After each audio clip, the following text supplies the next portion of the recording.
evidence. There's supposed to be a lot of evidence of that.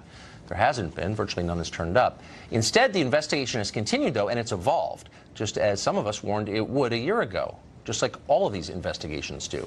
It has, again, like all of them, become an endless all-purpose investigation of the president, his life, his business, his friends, even his sex life, as we've seen this last week. Is this a good idea? Is it a precedent we want to set? Congressman Sean Patrick Maloney is a Democrat representing New York, and he joins us tonight. Congressman, thanks for coming on. My pleasure. Would you be comfortable with a permanent investigation into your life and dealings? No. So, look, I understand that people don't like Trump and they object to the way he conducts his business and object to the ideas that undergird his decisions. I get it. But this is not the way to deal with it, is it? Well, if you're referring to the investigation that relates to the president's sex life, don't care about that. But that's what the investigation has become. So, look, I think you could make a case, and I agreed with you to this extent, if there's evidence that a political figure who became president colluded with the foreign government, big deal. Like to know if that's true. Maybe it's true. And luckily, we have a way to do that, which is to allow Bob Mueller to do his job. Okay. But the question is, what job is he doing? And based on the behavior we've seen in the last week, this is an argument, not an argument against the Mueller investigation. It's an argument against what the investigation apparently has become. Well, luckily, and I think wisely, the special counsel handed that investigation off to someone else. So his focus remains on what he was charged to do. So I think this would fall into the distinction without a difference category. Well, check it out. We're in less than a year on this thing. We've got 22 indictments, 100 felonies, 13 Russians, by the way, and 5 guilty pleas. That's a pretty good day's work, and I think we should let him finish his job. Are all guilty pleas the same? Is pleading guilty to lying to a federal agent the same as pleading guilty to colluding with the foreign government? Or are they in totally different universes? Of course not, but some of those may actually be going lightly on these guys to get their cooperation. Time will tell. But I think it's absolutely fair to say this special counsel ought to deliver or wind up his work. I don't want it to go on forever. Benghazi took 2 years. I think that's way too long. But I'll tell you what, indicting 13 Russians for interfering with the election is exactly what he was charged to do. I'm glad they were indicted. I hope you are. Whatever, and I'd like to find out. I mean, yeah, I guess I'm glad. I mean, no, whatever. I mean, let's be totally real. Well, first of all, none of these people are going to trial. Second, it's not even clear to me what they did that threatened our democracy. But that's not the point. The point is that we saw this week federal agents basically break into the office of the president's lawyer in search of facts about the Access Hollywood tape and a porn star. Right. I think when you say break in, you mean execute a legal warrant. They came in by force. I mean, they weren't welcome, and that's what people do when they execute a search warrant. But is it? I'm aware of that. That's called due process, by the way. I'm aware of that, but is it a good thing? I mean, so I just want a Democrat to say, no, I'm not for this. Let me make it easy on you. I don't care about the president's sex life. You can put me on record as not wanting to know at all about Donald Trump's sex life. It's not whether you care about his sex life. It's whether you're comfortable with federal agents executing search warrants in order to learn more about his sex life. Are you comfortable with that? I don't care about Stormy Daniels. I don't care about a porn star trying to make money. I don't care about cable news trying to get ratings on it. I do care about, and you should care, about Russians interfering with our election. Okay, and I think it is really important to point out that unlike Ken Starr, who made his whole investigation about sex, Bob Mueller has handed that off to a Trump appointee, it doesn't mean and we'll let that go where it doesn't mean anything. It means something very important. No, again, it's a distinction without a difference, but I just want to press you on let me ask you whether you're specifically comfortable with the FBI going in with a warrant into the president's lawyer's office in search of materials related to a sex life. Are you comfortable with that? What I've said several times is I don't care about that. No, but that's not an answer to the question. Are you comfortable with what the FBI just did? I hope you and I both agree that if in the course of the Mueller investigation he finds evidence of other crimes unrelated to his investigation, that it would be wrong to ignore them. And so I think the proper thing to do is to hand it off to someone else. In this case, a Trump appointee. But it is not fair to say that's a distinction without a difference. That's staying focused. Right. I'm not going to ask you the same question for the 5th time because you're not going to answer it. I just want you to say I think I'm agreeing this with you. is not what we were looking for when we appointed a special counsel. This actually looks very much like what Democrats complained about Tucker, 20 years ago. If you can't understand that Bob Mueller faced a choice, do it himself, hand it off to somebody else, or ignore it. I think it would have been wrong to do it himself. I think it would have been wrong to ignore it. He handed off to somebody else. But what is it? What do you imagine? Hold on. What do you imagine the crime would be? I'm watching liberals who for generations have defended civil liberties look into the camera and say a payoff to a porn star is a violation of campaign finance law. Right. I don't care about That's insane. I don't care. So what would be the crime, the potential crime? I just told you I don't care. No, but Why wouldn't you care about what the FBI is doing to someone's personal lawyer? You should care about that. You're a lawmaker. Look, I'm focused on what Robert Mueller is charged to do, and that is to tell us whether the Russians interfered with our election. We know they did, and whether anybody in this administration was playing footsie with them. I'm glad he's staying focused on that. You should be too. Let me answer your question. I think it is disturbing when the federal government is going into somebody's sex life. But if he has evidence of crimes, then it would be wrong to ignore them, and he has handed them off to a separate office. What's wrong I just with that? want to get you to concede you were uncomfortable with it. Should he ignore them? So why? I mean, it depends what the crime is. Well, that's exactly right. We sent Martha Stewart to prison for lying to a federal investigator about an investigation into something completely different. So That's technically a crime. It's wrong to do that. So Tucker, all I'm saying is why don't we let these folks do their job? We are letting them do their job. You're not calling for me for. I'm not calling for anyone to stop. Then how about this? Well, so then you are comfortable with them investigating Michael Cohen? What I'm comfortable with, because I'm wondering if you let them do their job. I think anytime you're why not have this? Why not have, just so that partisanship doesn't taint this process or these investigations in any way, let's have a permanent Office of Special Counsel who floats above the justice system, again, on a permanent basis with no timetable and no budget limit, who can investigate every sitting lawmaker or executive. Why not do that? Yeah, terrible idea. But in this case... Why? Oh, because it's not against Trump. No, but in this case, you've got a bunch of Republican senators as recently as today. You know what? Guess who cares what Republican senators think? Right. Not me. Right, but you just asked... I'm asking you a question about principle. Excuse me. You just asked for bipartisanship. You've got a bunch of conservative Republican senators. Senator Grassley, Senator Tillis, I don't care what Senator they Graham. think. I mean, I literally couldn't be less interested. I want to know what you think. My point is that you asked for a bipartisan process. You're getting one. And what they're saying is, let this guy, Bob Mueller, do his job. But why not let him continue to do his job into the next administration? And by the way, focus his attention on Congress. You have lawmakers like yourself. Who knows what you guys are doing? Why don't we have someone independent of DOJ looking into your activities? What's wrong with that? If you're not guilty, why would you worry? Right, Tucker. What I said is that there should be. Look, I think you'd see a lot of investigations of members of Congress and a bunch of people getting whacked, and that's good. Good. We got way too much dead wood in Congress, and we got a bunch of corrupt people. I'm glad they're going. Amen. But I'll tell you what, and I live under the same scrutiny every day, but let me tell you something. I think you're right that you shouldn't have open-ended independent counsel investigations. I'm trying to agree with you. But when you've got credible evidence of serious wrongdoing, 22 indictments, 13 Russians, 100 felonies, Tucker, and you have a bipartisan consensus on letting this investigation simply do its work. Yeah, look, I'm with it. I just wanted to let's roll it up and get to the business of running the country. Fair enough. Thank you, Congressman. It's less than a year, and he's got a bunch of indictments, and we should finish it. Yeah, really. I feel a lot safer now that Paul Manafort's in jail. Thank you very much for joining us tonight.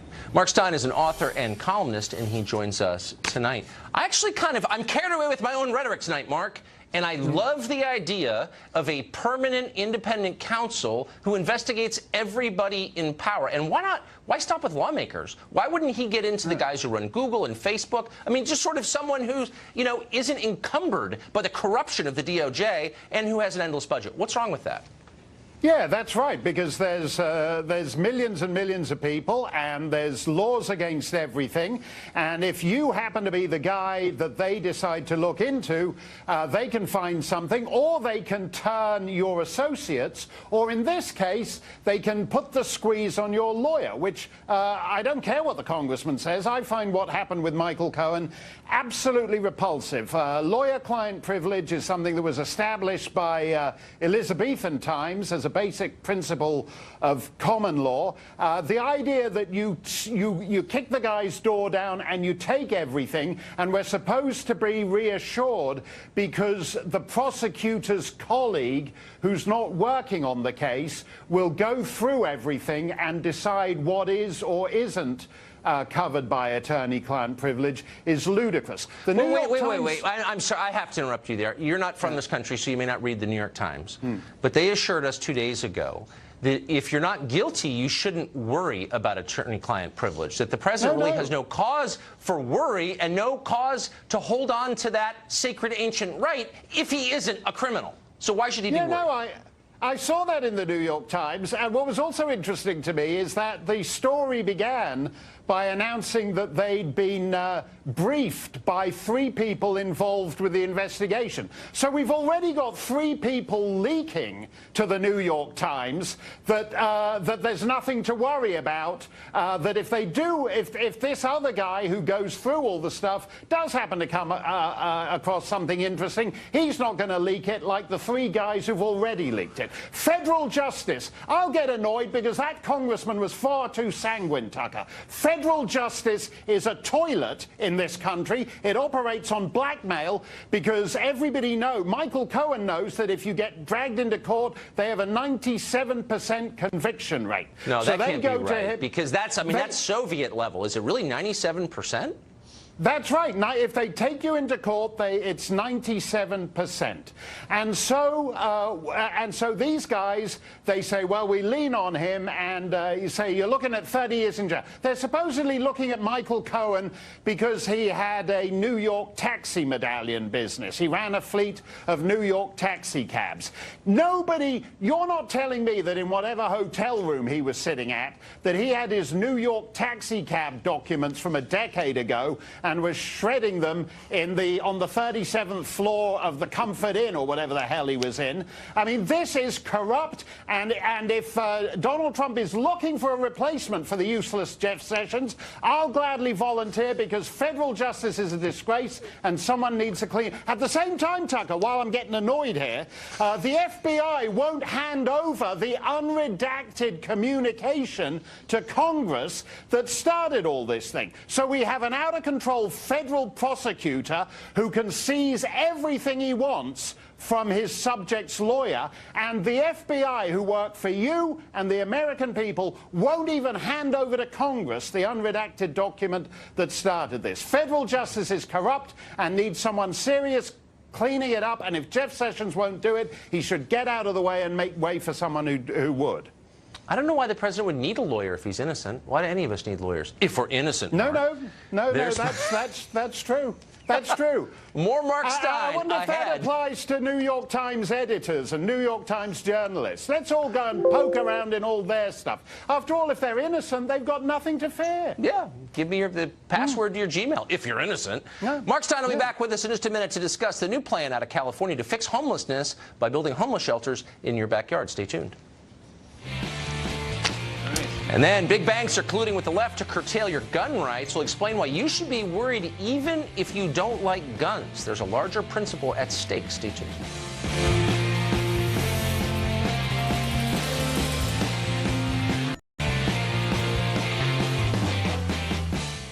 Well, this week, Bank of America announced it will no longer lend money to companies that manufacture what it calls assault weapons for civilian use. That move comes in the wake of Citigroup's announcement it won't work with retailers unless they bar gun sales to people under 21. News accounts describe these as victories for gun control, and they are. But they're not victories for America. Even if you hate guns and you hate gun owners, even if you want to repeal the Second Amendment entirely, you should not be celebrating this development. You should be worried. It is a threat to you and the country, and here's why. Bank of America is the second largest American bank by assets. A lot of nice people work there. It's huge. It holds more than 10% of all bank deposits in America. The company is big enough that if it aligned with other companies and took direction from progressive groups, as it is in this case, it could make sweeping changes to America without even a single vote being cast. This is a change. It used to be that political activists lobbied lawmakers in Congress when they wanted something changed. They gave money. Those donations were recorded. The rest of us could see it happen. That's happening less and less. Now, they lobby big companies. And the lobbying is done in secret. There's no transparency at all. You might not even know it's happening. And yet it can affect your life immensely, as much as any federal law. Today, it's gun makers. You might be celebrating that. But what if tomorrow it's someone you agree with? Or anyone who holds ideas that our leaders find threatening? Pro-life, are you? Opposed to immigration? Suspicious of Wall Street? Corporate America isn't comfortable with those views. So suddenly, I don't know, you can't get a car loan or a mortgage or fill in the blank. A version of this is actually already happening in China on a very large scale. Citizens there are rated on the basis of their obedience to the prevailing orthodoxy. Those who disagree are punished in the marketplace. This is significant because our corporate elites love China. It's a model for them. There's no messy democracy to contend with, and people get rich. In China, corporate power is the same as political power. Ideologues and companies work together, and ordinary people obey because they have no choice. Suddenly, America is moving in that direction. It's ominous. Bank of America ought to stick to banking. It does a good job at that, and it's safer for everybody when they stay in their lane. Antoine Seawright is founder and CEO of Blueprint Strategy and a gun control supporter, and he joins us tonight. Antoine, thanks for coming on. So, thanks, Tucker, for having me. Always a pleasure. Thank you. So I understand that you agree with the aims of this. Progressive groups apply pressure to corporate America and people get in line or they're punished. I get that you like the outcome. But can you see that democracy dies a little bit when this is how we solve our political differences? Why, if you want to change gun laws, wouldn't you, in full view of the rest of the country, go to Congress and make your case? But you're not doing that, are you? Well, let me tell you what I agree with. What I agree with is what majority of this country agree with, and that is the fact that we need to do something about this issue of guns in this country to prevent another mass shooting from happening. I agree with 75% or somewhere north of that agree with. And look, I commend Bank of America. I'm sorry, I don't want to interrupt you, but I just want to be clear. Those numbers don't mean anything. Something should be done. Tucker, they may not mean anything. I agree with that. Okay, but there's no national movement to get Bank of America or Citibank to punish people for violating liberal orthodoxy on guns. There just isn't. This is the result of lobbying from left-wing groups. Tucker, this is not about the left or the right. This is about common sense. This is about common sense gun reform measures. Look, if Washington, D.C., dysfunctional city, does not step up to the plate and do what needs to be done in this country, I commend corporations for having a corporate responsibility to do things in which the government will not do. So, in other words, democracy takes too long. No, I understand. Look, you have to break a few eggs to make an omelet, whatever it takes. Will you be as comfortable when corporate... No, let me ask you this. Hold on. I want to take what you just said and extend it into the future. When companies decide that, I don't know, pick a group, Black Lives Matter, has incited riots and said racist things, which it has, all of a sudden, if you're affiliated with Black Lives Matter, you like a Facebook post by Black Lives Matter, you can't get a car loan, because why would we abet this kind of crap? How will you feel about that? Well, I would feel, keep in mind, Tucker, there's been a period of history in this country where corporations and businesses have denied and done similar things to certain groups of people who live in this country. So we've been through it before, but I learned to take... Tucker, I've learned to take battles one fight at a time. And guess what? You, as a private citizen, have the right to not shop with Bank of America, not use them at the bank. The left lecturing me on the free market. Tucker, I love this. Yeah. Tucker, let me give you a thought to consider, and I'm sure you've heard this hymn before. We can't look to government to solve all of our problems. Therefore, I commend the private sector for stepping up to the plate, willing to do what lawmakers would not willing to do. It's very clever. Of course, we both know you don't believe a word of it. This is purely transactional. You get what you want. I believe it in this case, necessary. Tucker. Why can't you agree with me? America to make me obey, that's totally cool with you. But if it whipped around and bit you in the butt, you'd be totally against it, wouldn't you?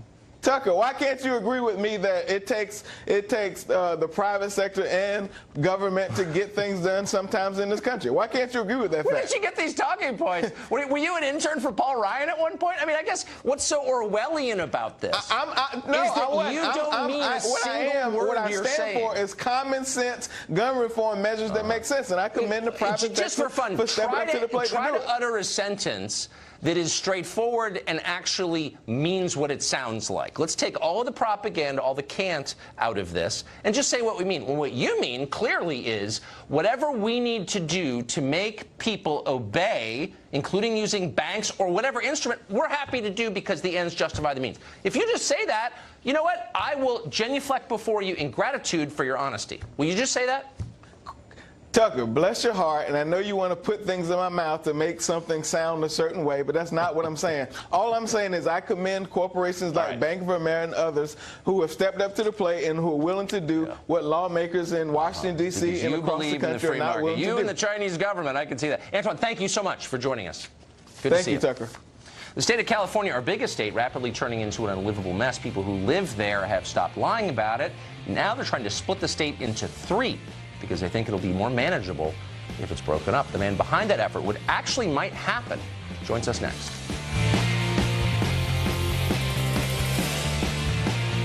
of the country. So what does it mean if that state breaks apart due to political divisions? The petition right now to split California into 3 states just got enough signatures to go on the ballot this fall. It actually could happen.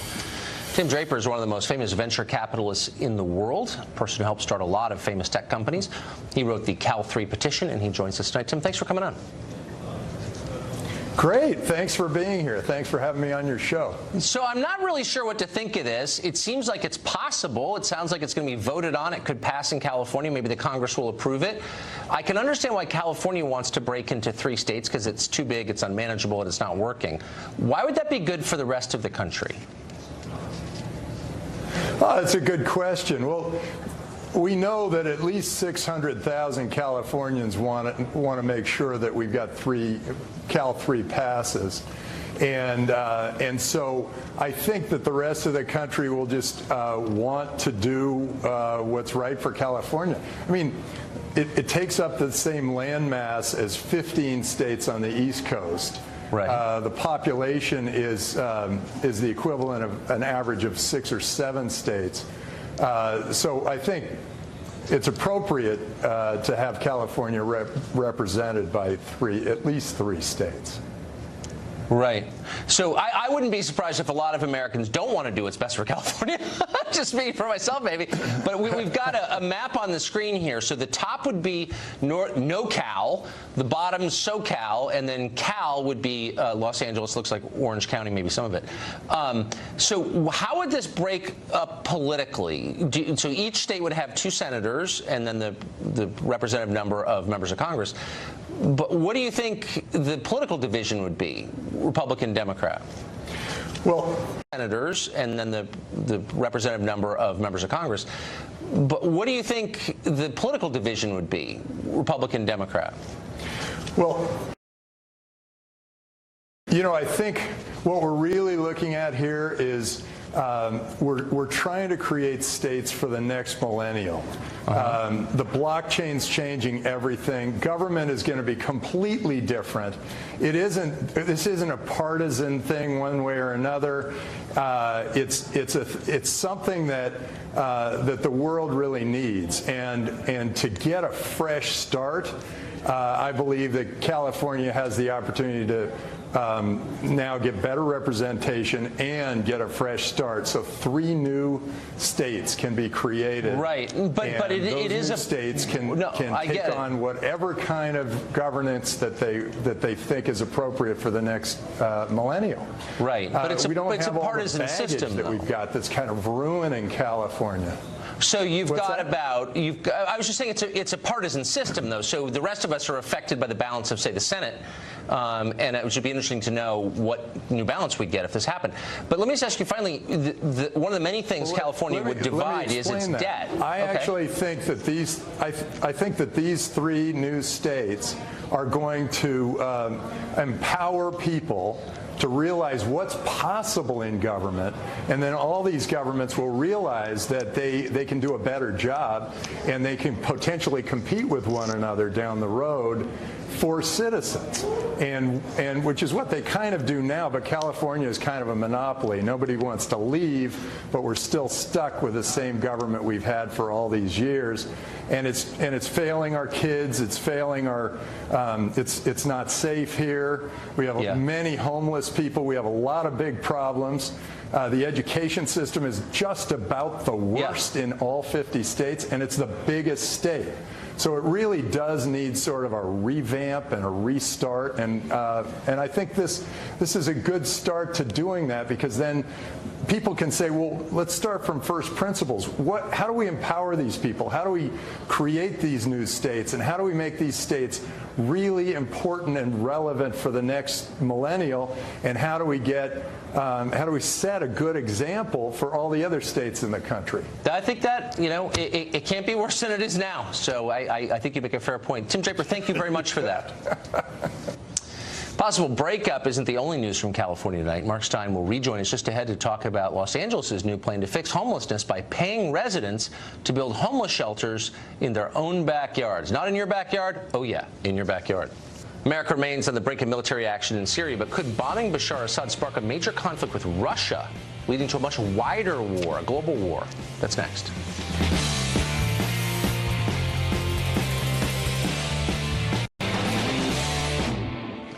Mark Zuckerberg took all the attention on Capitol Hill yesterday, but he wasn't the only one testifying, and his remarks weren't even the most worrisome, though they were. Several counterintelligence experts were also in the House yesterday, and they testified about a massive ongoing effort by the government of China to infiltrate America with spies and steal our technology. Sounds like a novel, but it's happening, they say. American universities, for example, have more than 350,000 Chinese students, plus about 100 Confucius centers, which are bankrolled by the Chinese government and are organs of their propaganda. This web of students and professors is stealing our secrets on robotics, the experts say, artificial intelligence, aerospace engineering, and other fields critical to our national defense. Does anyone in Washington care? Well, you know the answer. Not at all. They only care when the spies speak Russian. Why is that? It'll be the future of many shows on this hour coming up. But meantime, the White House says it will soon reach a decision about how to respond to a chemical attack in Syria they say was instigated by the government of Bashar al-Assad. It will apparently reach that decision, even though so far we do not have proof that Assad was behind it. Of course, we'll keep you posted.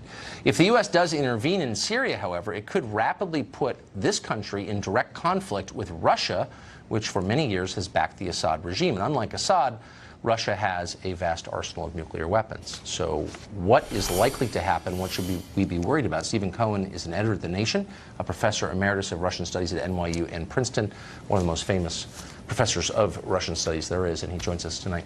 Professor, thanks for coming on. How worrisome, you followed the relationship between the U.S. and Russia for decades, how worrisome is this moment?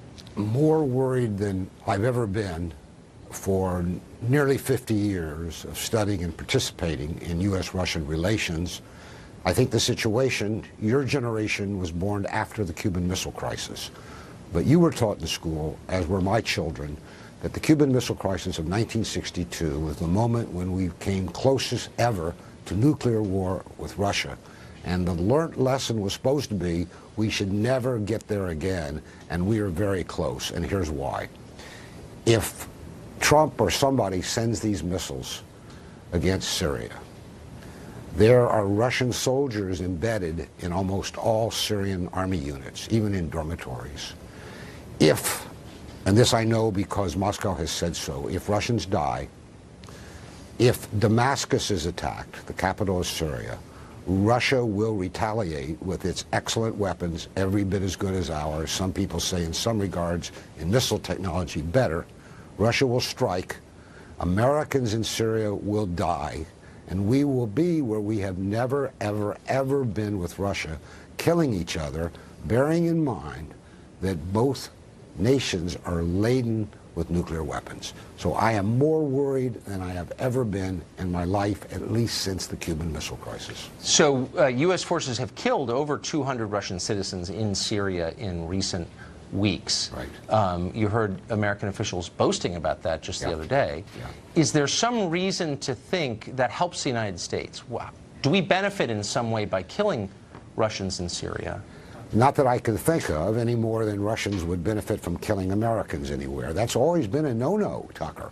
I mean, that's been a no-no throughout the first 40-year Cold War. Why would anybody even think of it? But you've asked a really good question. After that happened, we don't know how many Russians died. The Russians let it pass. But they said, if it ever happens again, we will retaliate, because those Russians were killed with American-operated missiles.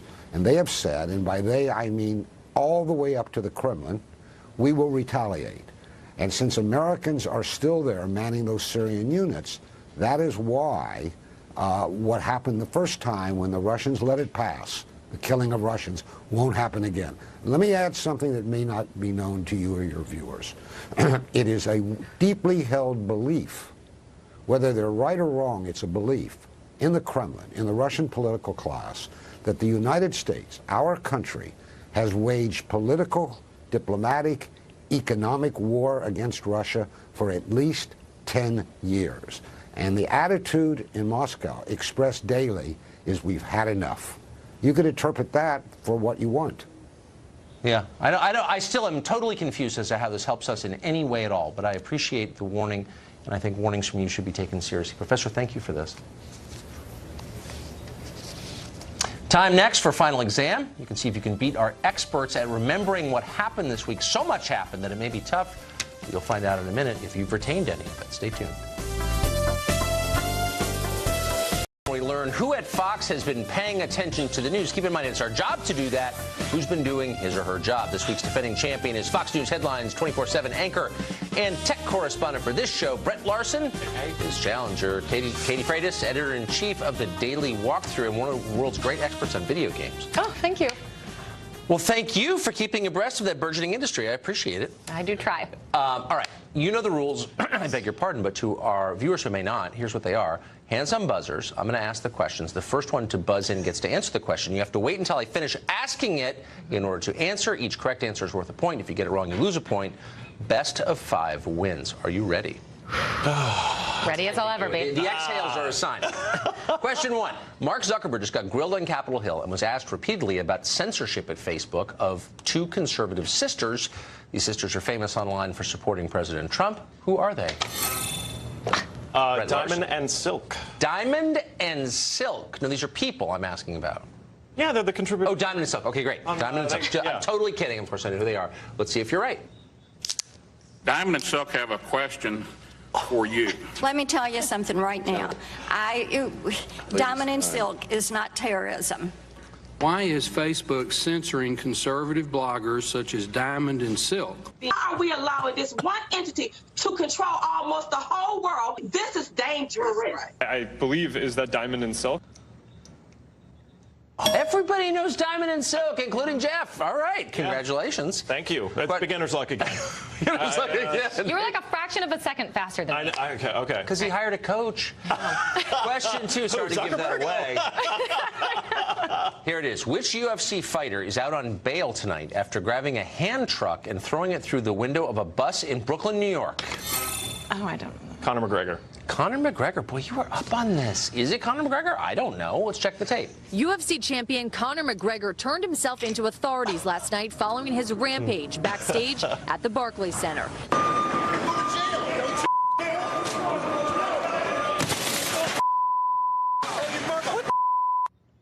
Yeah. Wow. I got to give mad props to Jared Max for that one, though, because you know, I scoff at the idea of toxic masculinity, but if it exists, that might have been that might have been. Yeah. Throwing a hand truck. You got to be a man to throw a hand truck. I'm impressed. Like the Mongols across the Russian steppe, Brett, you are sweeping through these questions. Let's see if you can keep it going. Question 3. Which member of the royal family had the world in hysterics this week when he or she jokingly compared a noisy helicopter to Presidents Trump and Obama? Katie Freitas. I don't remember. The Queen. I don't remember her. The Queen. Queen, what's her face? But it's the Queen. Of what country? Britain. Britain. The Queen. Is it the Queen? Why do we always go round and round when you want to talk? Sounds like President Trump. President Obama. Wow, that's some real shit. We are not impressed. We are not impressed at all. Are our judges impressed? Is the Queen adequate? They're saying it is. Yes. Katie, all right. All right, you're on the board. 1 to 2 going into question 4. Here it is. The city of Los Angeles is fighting global warming by taking an unusual approach. Won't be surprised to hear that. This approach involves paint. What is the city doing? Paint. It involves paint. I don't. It's huffing paint until the problem goes away. Just kidding. No, it's not huffing paint. I don't know. I don't know. They're going to hug a tree every time they paint a wall? I don't know. It involves the streets, our judges are saying. Is it something for, like... You got a buzz. Whatever. Katie Freitas. I have no idea. Does it have something to do with the sun? And the heat. And well, presumably it would have to do with the sun, since it's global warming that they're trying to fight. I have no idea. Can you be more specific? Is it something about reflecting the heat from the sun, maybe off the paint that they're putting on the ground? I have no idea. Whoa! Does it have to do with reflecting the sun off the street with the paint they are applying? To the tape we go. The city of Los Angeles is using taxpayer dollars to combat climate change by painting its streets white. The pricey project is expected to take 20 years to complete, while costing the city nearly $40,000 per mile. Dude. Did I get it right? You just made that up on the fly and got it right. You should be a global warming engineer. Oh, no. No. That's the extent of my intelligence on that. Wow. Well, that's revealing on many levels, but I'm impressed that you got it. I'm terrified. All right. This is it for the win. 2-2. Maybe she'll make up this one, too. Final question. Illinois Senator Tammy Duckworth just became the first sitting U.S. senator to do this while in office. You didn't wait for him to finish. She's pregnant, and she's going to have a baby. First female senator to have a baby, as a senator. Katie gets to answer first. First sitting senator to have a baby? And I just want to say that I am reflecting the judgment of the judges. I make no independent judges. I'm merely a neutral arbiter here, a puppet controlled by New York. So, Katie, your guess is the first senator to give birth, mirroring Brett, who buzzed in early's response. Let's see if you and him were right. Senator Tammy Duckworth of Illinois has given birth to a baby girl, making her the first senator to give birth while in office. And our congratulations to her and little baby Miley. And my congratulations to you. You are welcome. For the record, I knew the answer. It's a bittersweet. Okay, wait. Okay, I don't. Since we have a technicality, we're going to throw in one bonus question. And the bonus question always remains the same, and the judges have told me to make it up on the fly. And I don't know what they're going to do with the answer. What is the capital of Burkina Faso? The former the country formerly known as Upper Volta, has a capital called what? Ouagadougou. No! Okay, I'm sorry. That's the all-purpose. Oh, come on! I'm sorry. Real question? That was it. Can I chime in for sexual pandas? No, you may not. That is, in fact, we're not going there. You all were great. I'm sorry that it had to end this way, but thank you for your help. Oh, you're welcome. You're welcome. It worked out Katie, well. you did a remarkable job feeling your way. I'm a good listener. Through that. Okay, so you win the coveted Eric Wemple mug, which shows Eric Wemple at his, his segment on our show, and you can drink your coffee out of that every morning. How does it feel? Jeff, that was amazing. Thank you for joining us. Brett, thank you. Thanks for having me back, Tucker. It's great to see you. That's it for this week's Final Exam, an action-packed, drama-filled edition. Pay attention to the news